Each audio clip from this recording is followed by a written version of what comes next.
اہم خبر ہے، خیبر پختونخوا کی مختلف جامعات کے 2500 سے زائد طلبہ کی DGISPR کے ساتھ خصوصی نشست ہوئی۔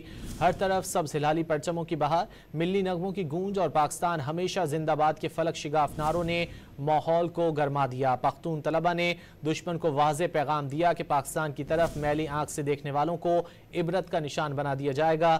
تقریب میں ہر طرف پاک فوج زندہ باد اور کشمیر بنے گا پاکستان کے نعرے گونج رہے تھے۔ یہ تھاٹ کہ ہم حملہ کریں گے اور پاکستان جواب نہیں دے گا۔ آپ نے دیکھا کہ آپ سب کس طرح کھڑے ہوئے اپنے ملک کے پیچھے، پورا پاکستان کھڑا ہوا، اللہ کے حکم سے یہ آنی دیوار کھڑی ہوئی اور اس نے وہ تمام اسٹریٹجک مس کیلکولیشن، وہ تمام اسٹریٹجک ایزمپشن جو ہندوستان نے اور مودی نے کی تھی، انہوں نے ایک ایک کر کے اس کو غلط ثابت کیا۔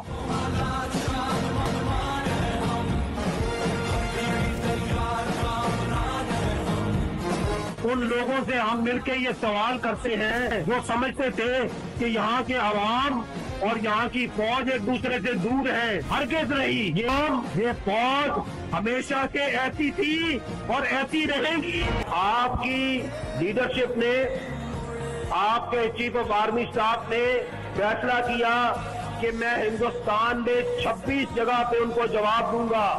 مظفر آباد میں مجھے 7 سال کا بچہ تھا ارتضا، وہ جس بریگیڈ ہیڈ کوارٹر کے آرڈر پہ جس کی شیلنگ سے شہید ہوا، ہم نے اس پورے بریگیڈ ہیڈ کوارٹر کو تباہ کیا۔ 6 اور 7 کو جن ہوائی اڈوں سے وہ جہاز اڑے تھے جنہوں نے پاکستان کے معصوم بچوں کو شہید کیا، ہم نے ان ہوائی اڈوں کو تباہ کیا۔ آپ مجھے بتائیں، کیا آپ کی فوج نے کسی ایک سیولین انفراسٹرکچر کو، کسی ایک مندر کو، کسی ایک سول آبادی کو نشانہ بنایا؟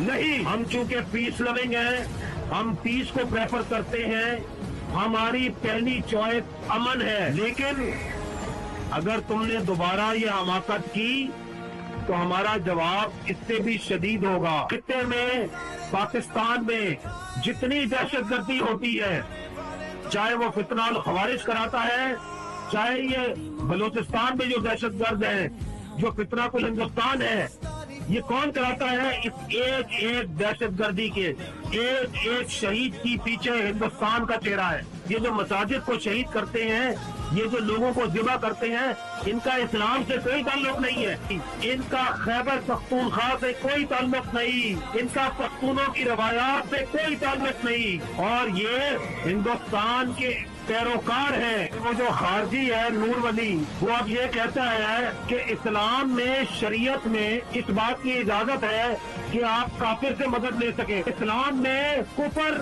اور حق آپس میں اکٹھے نہیں ہو سکتے، اس طرح خارجی اور اسلام اکٹھے نہیں ہو سکتے۔ تم اس ہندوستان سے مدد مانگتے ہو جہاں پہ کشمیر کے بچیوں کی عزت کو وہ پامال کرتے ہیں۔ افغانستان ہمارا برادر پڑوسی اسلامی ملک ہے۔ جو آپ کا پختون افغانی ہے وہ تو آپ کا بھائی ہے، پرابلم ان کی اشرافیہ ہے، جن کو ہندوستانی پیسہ دیتے ہیں، جن کو خریدتے ہیں، جن کو پاکستان کے خلاف استعمال کرتے ہیں۔ تو ہم افغان اپنے بھائیوں سے صرف یہ کہتے ہیں کہ تم برائے مہربانی دہشت گردوں کو اپنے ملک میں جگہ نہ دو، تم ہندوستان کے اعلی کار نہ بنو۔ خیبر پختونخوا کے غیور اور بہادر عوام اور قبائل سے کہتا ہوں، آج دوبارہ وقت آ گیا ہے، کشمیر بنے گا پاکستان۔